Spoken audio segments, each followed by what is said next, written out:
everybody. Hello. Thank you so much, thank you. And coming up in this week's show, James stands next to a car, Richard pulls a face, and some Toblerone falls over.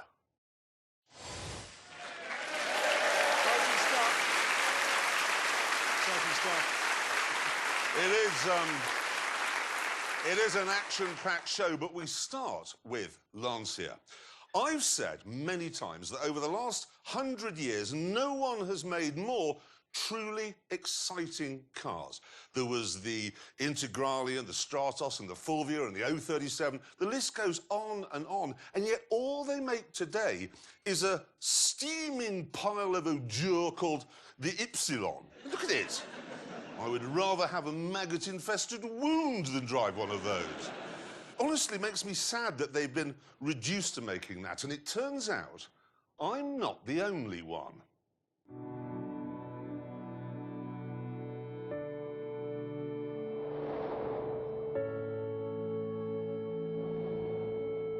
There's a man in Italy called Eugenio Amos who looked at the old Delta Integrale and found himself wondering,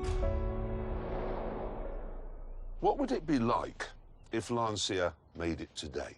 How would it feel? How would it go? And then he stopped wondering and decided to find out.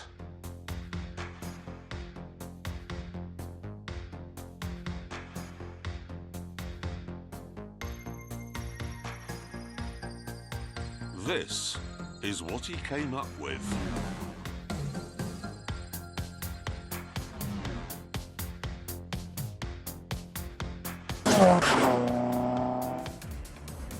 The engine is a 16-valve 2-litre turbo, as it was before, but it has new rods, new pistons, a new turbocharger, and a lot of electronic tweaking, so now it develops 330 horsepower.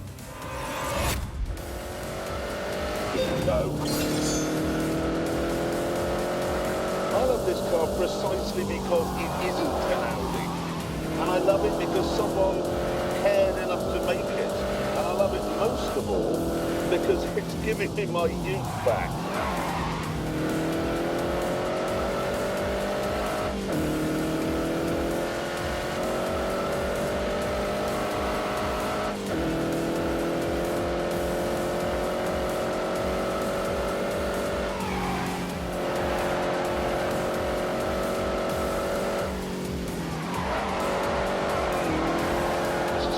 Come together now.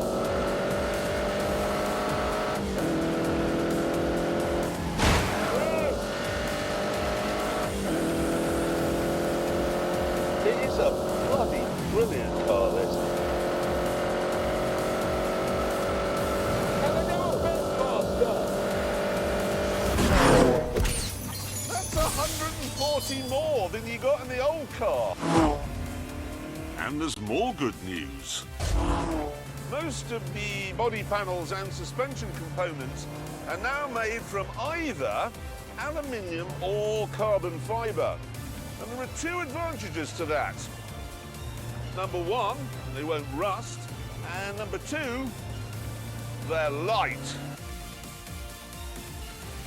And because of all this work, this car is pretty quick.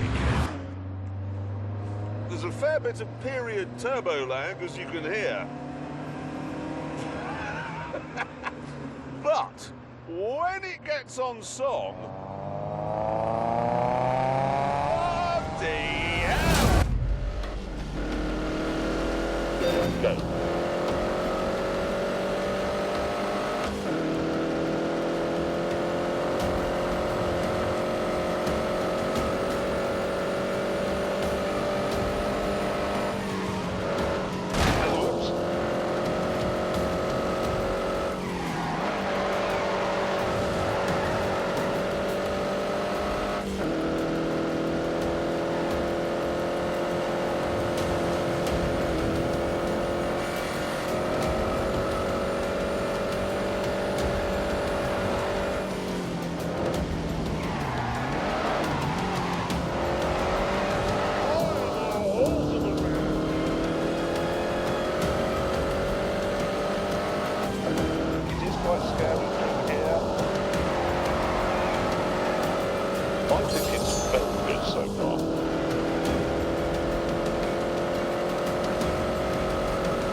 That's it, keep going, keep going. For God's sake.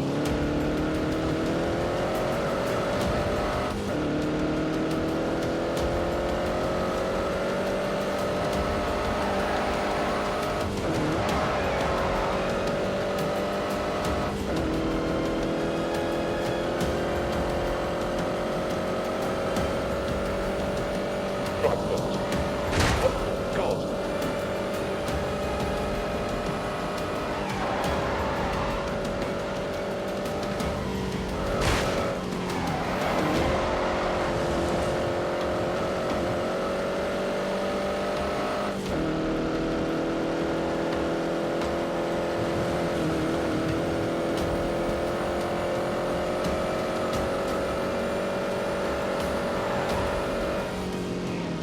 Right foot. Yes. Yes.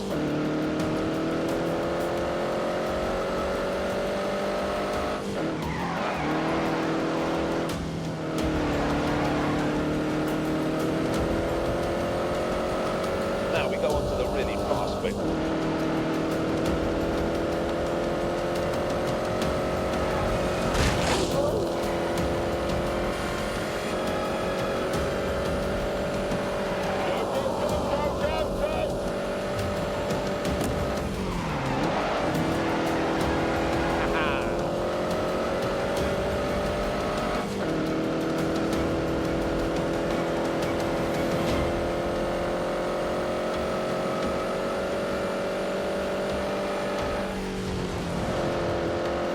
God, that looks tricky.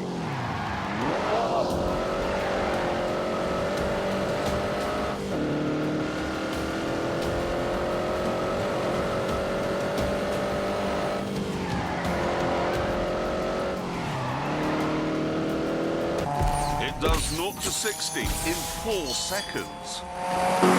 And flat out, it'll be doing more than 160 miles an hour. The best thing, though, is that all the understeer you got in the original car has been replaced with an extraordinary amount of grip and neutrality. You have got to love the Italians, haven't you? I mean, Eugenio said a lot of the stuff in here wasn't working because if it was working, then it would be an Audi. There is, however, one problem. It costs £250,000.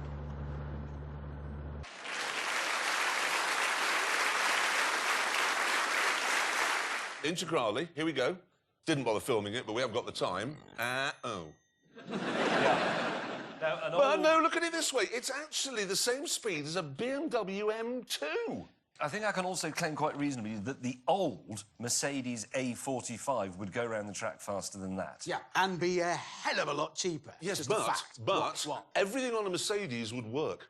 And who wants that? Be dull.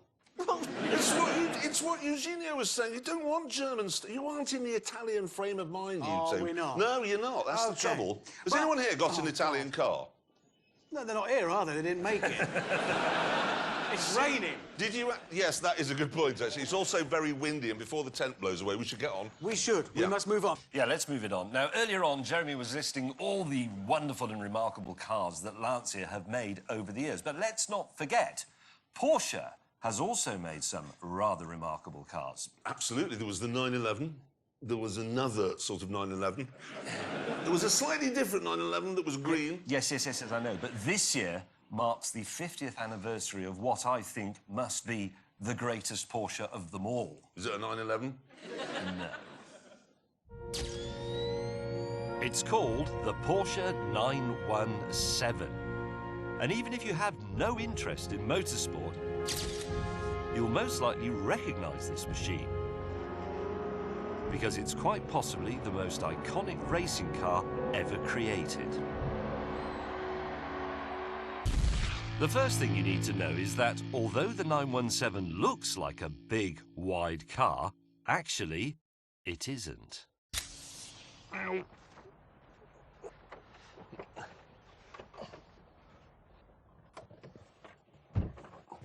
I'm in. God, it's tiny.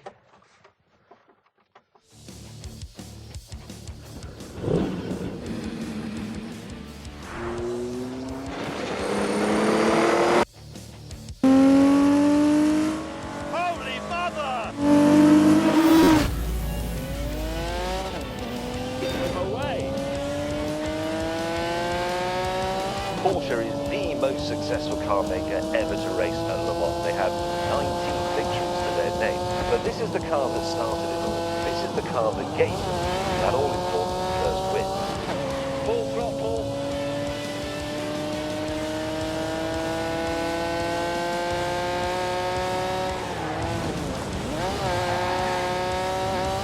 Slight slow there. The following year at Le Mans, on the way to another crushing victory, it would go to the speed traps at over 241 miles an hour, a record that stood for more than 20 years. And in that same race, it was so fast it would cover a total of 3,350 miles, a distance record that would stand until 2010.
Astonishing.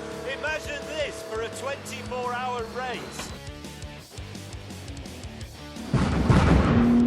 Even though it's a 50-year-old car, the 917 is fast by the standards of any decade. 0 to 60, 2.7 seconds. Top speed, 224 miles an hour. Away!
it was built without compromise using the absolute best speed, 224 miles an hour.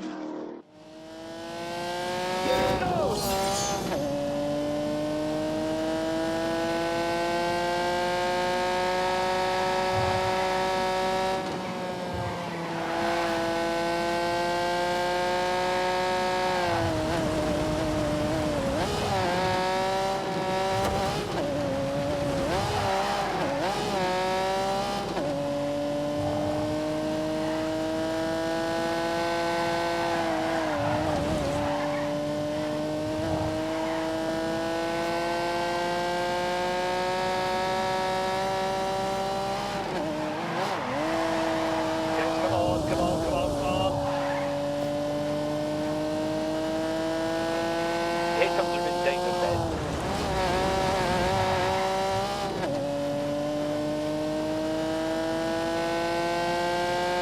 Go. This is a piece of cake.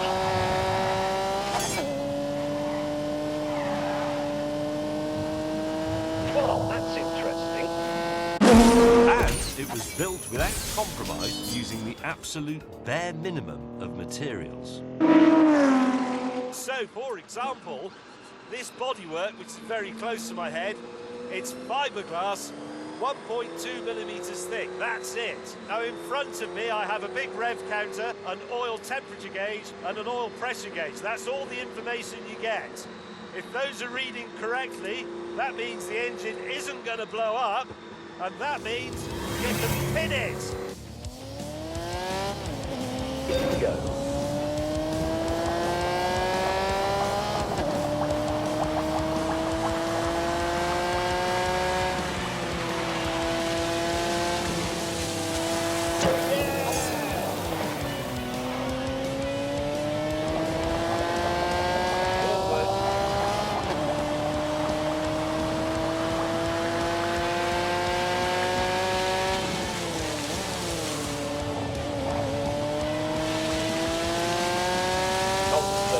Then this is quite a complicated one. Yes!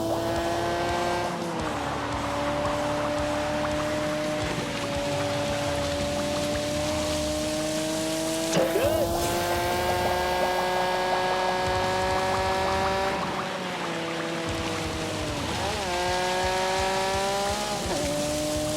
It's tremendous.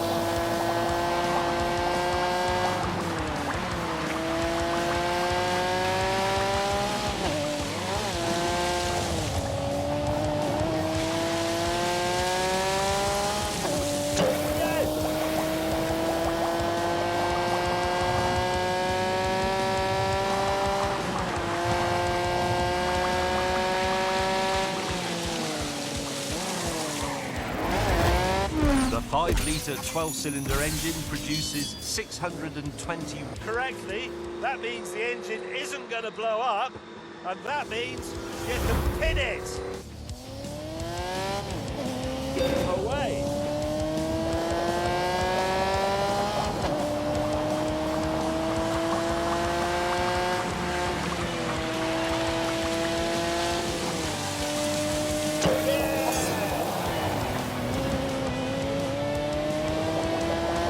Right then, let's go.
The 5-litre 12-cylinder engine produces 621 horsepower, which is modest by the standards of today's road-going hypercars. But this thing weighs just 800 kilograms. As a result, the power to weight is off the scale. Bloody hell, this is special.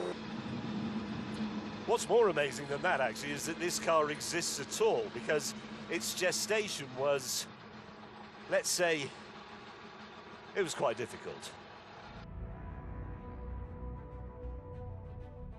The story of its birth starts in 1968, when the governing body for sports car racing, alarmed that the top-end unregulated prototype cars were becoming too fast, too expensive and too dangerous, decreed that such machines should have engines no larger than 3 litres.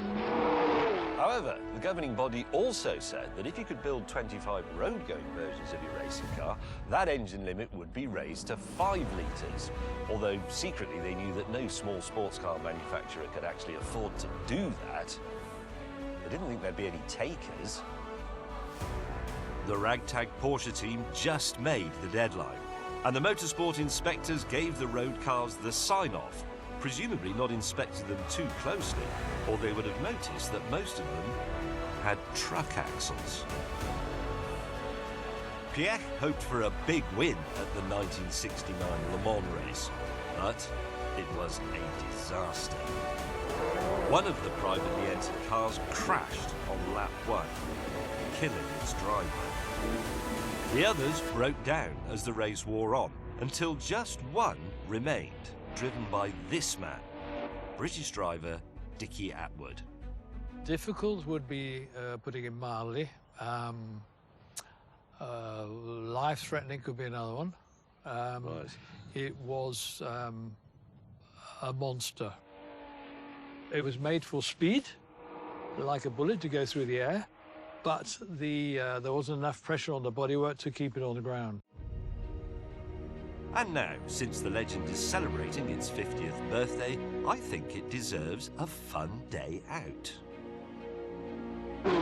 So I thought, why don't we put Mr. Dickie Atwood back in it to stretch its legs a bit and spice things up? And whilst he's there, let's see how the old legend, I mean the car, stacks up against a modern Porsche. Specifically this Porsche, the 911 GT2 RS, the biggest gun in Porsche's current arsenal.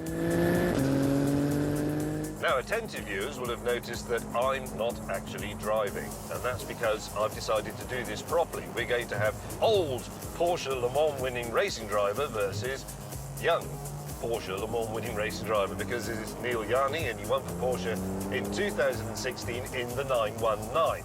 To be honest, he's also probably a bit better at this than I am.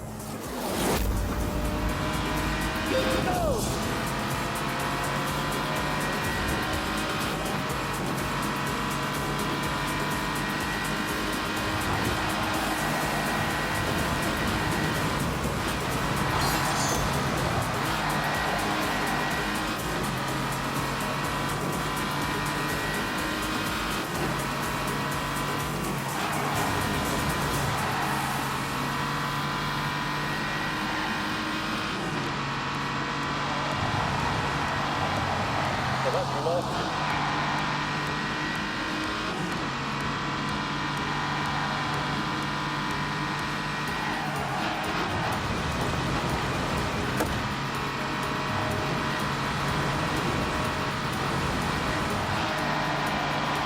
This is a piece of cake.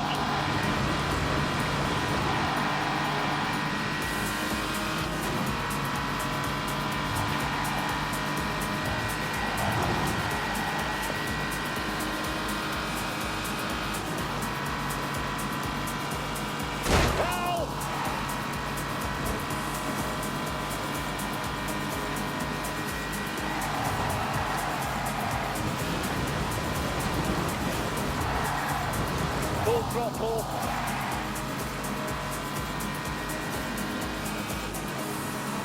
Dab of brakes.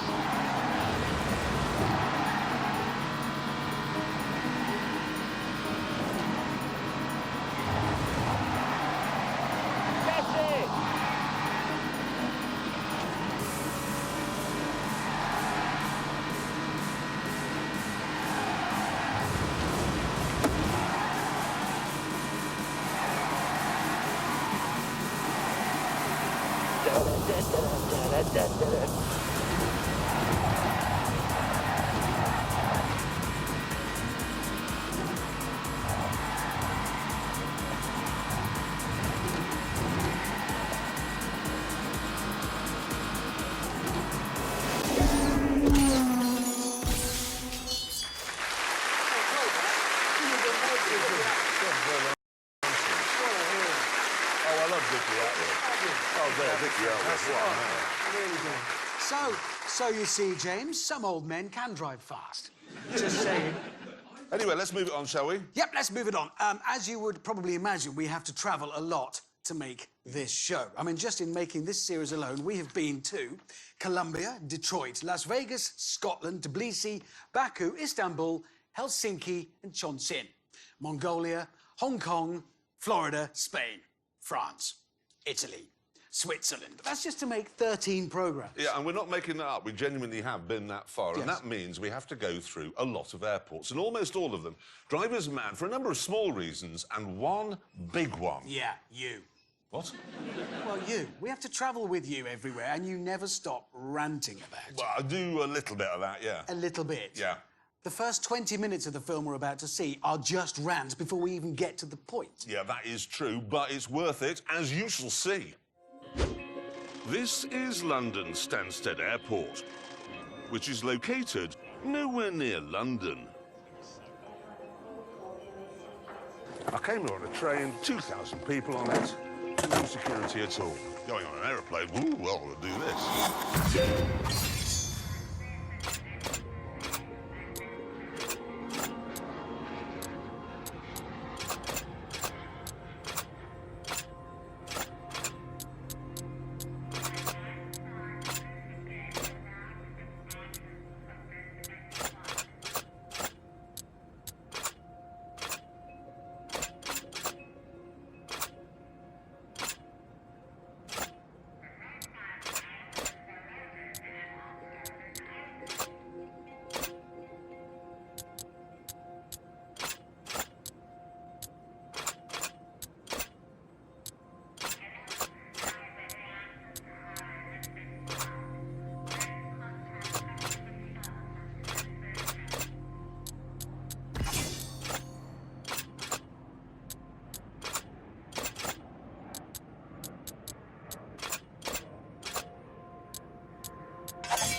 And then, of course, is your bag going to be selected for a special search? People on it, no security at all. Going on an aeroplane, ooh, well, we'll do this.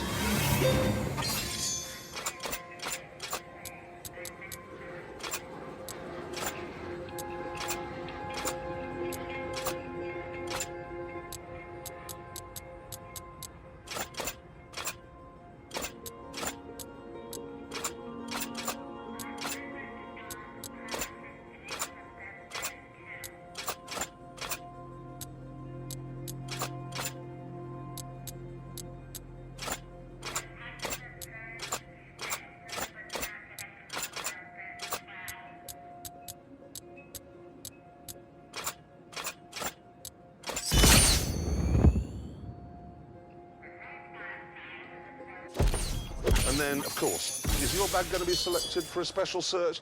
Of course it is. Yes, there you go. You've been through an X-ray machine. If you go to a hospital and you X-ray somebody's leg, OK, you say, right, it's not broken, I can see that, but let's just cut your flesh open to make sure. No, it's been X-rayed. Why are they looking at it again? Oh, here we go. Yep, salt, self-raising flour, normal flour, baking powder, talcum powder. That's from an athlete's foot. I put them in clear bags every single airport you go through anywhere in the world. Why are they so interested in my condiments and medical necessities? I don't know, mate.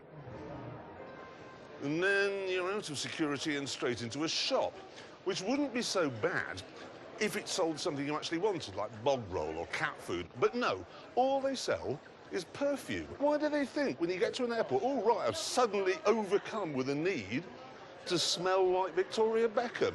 Then you've got the adverts. Look at that half-wit. Look at it. Every advert in every airport makes no sense. I can see now why James May volunteered not to be in this film. And finally, you get to the gate, which is so far from civilization, they're still using a dot matrix printer. We have explained to him that the walk has to be this long because aeroplanes are wide because they've got wings, but he can't seem to understand the concept. Look, you will admit that that was a long walk, yes? I don't care what the reason is, it's a long walk. It is quite a stretch, yes. Which is why we decided to address the problem. Shut him up. So here we are, arriving at the airport again, with what looks like normal hand luggage. OK, what I have here, as you can see, is a perfectly ordinary wheeled suitcase. If I fold the handle away, it will fit in an overhead locker. However, if I lay it down like so, you can see it's starting to look like a car. Not really, mate. No, it is. It will look even more like a car when I have completed the build. And then, you heard that? A solid click like an M16 rifle bolt. This is my accelerator, my brake, and then I simply, sitting on it, been quite careful to keep that away from my plums, and I am ready to go. So where's yours? Here. Where? Laptop. Yeah? Put it on the floor. Wheeled laptop? Oh, yeah. Yeah, but, oh, I see you stand on it. Yeah. And I'm off. So where's your luggage? In my pocket. I got pants, toothbrush, everything I need. I'm good to go. I mean, that does look a bit dangerous. It is. That's why I'm wearing all these pads. Right, are we ready then to revolutionise air travel? Yeah, the worst bit of our every working day is about to get better. Let's do this. Another advantage of this, I am tall. I reckon I'm 5'11" on this. Yeah, there's been a bit of a role reversal. It's good. I'm going to be honest with you. In a matter of moments, we arrived at the check-in. Go. Hello, this is the future.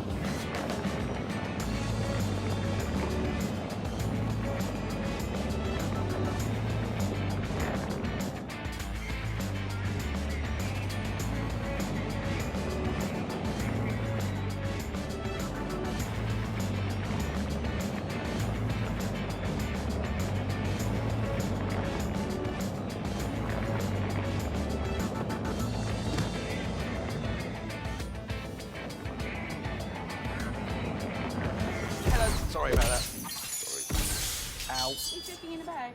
No, He's on it. I have it here. It's here. He's not normally that tall. Shut up. Into security. Oh, God, my foot. Sorry. Sorry. That Sorry. was my other foot. Yep, that happened. Thanks. Bet you never had a steering wheel go through customs before, have you? Ooh. Right, onwards. Go.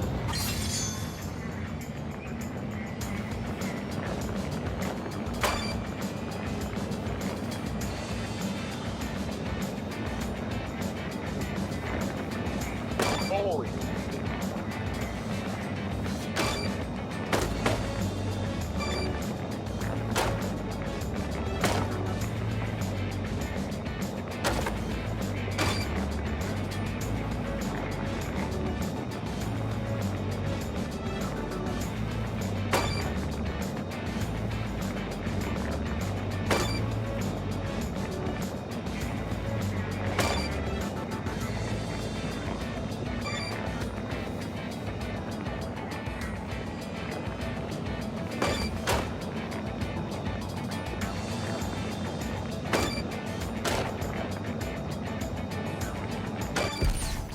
I have 9 wheels on my suitcase, not counting this one.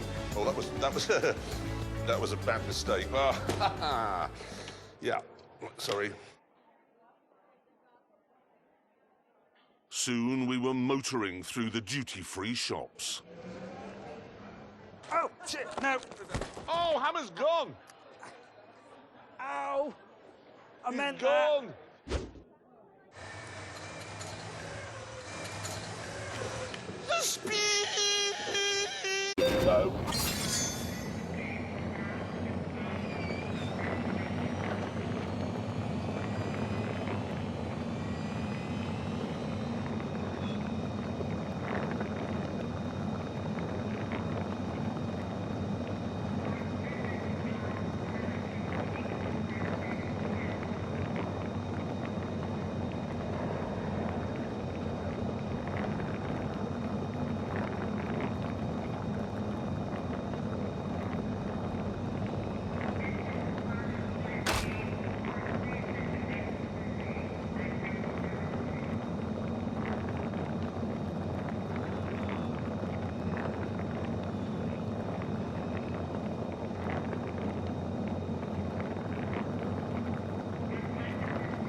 to see here.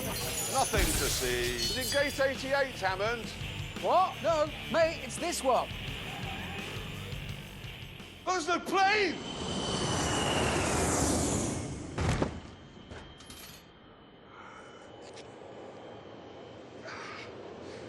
And on that terrible disappointment, back to the tent.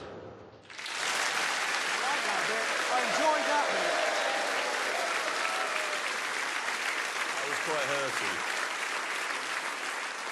Right, we know how his works. I fell out of a tunnel! Yeah, and I'm not interested in that. I want to know how yours works. Is it... It was exactly the same. It was cordless drill motor and some laptop batteries. Right, and you're claiming that has a top speed of 28 miles an hour. I was doing 28 when I fell out of the tunnel. Really? Yes, Yeah. 28. I didn't believe him either, so when the airport quietened down a bit, we organised a race. Right, here's Abby on my superb suitcase. Good dog.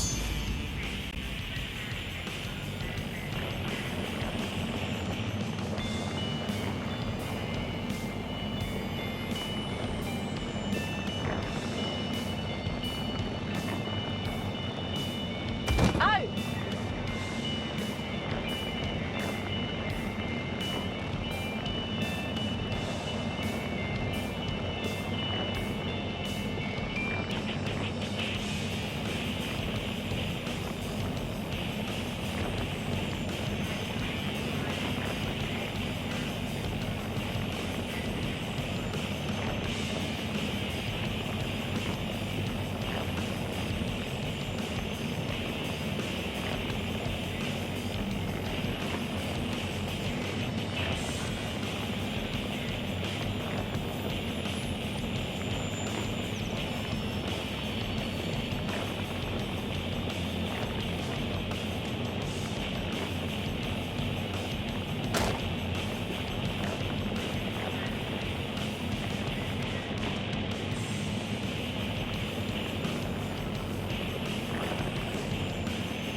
Who here, hands up, who here would like to have one of those for going through an airport? Yes, There you go, we're on to something.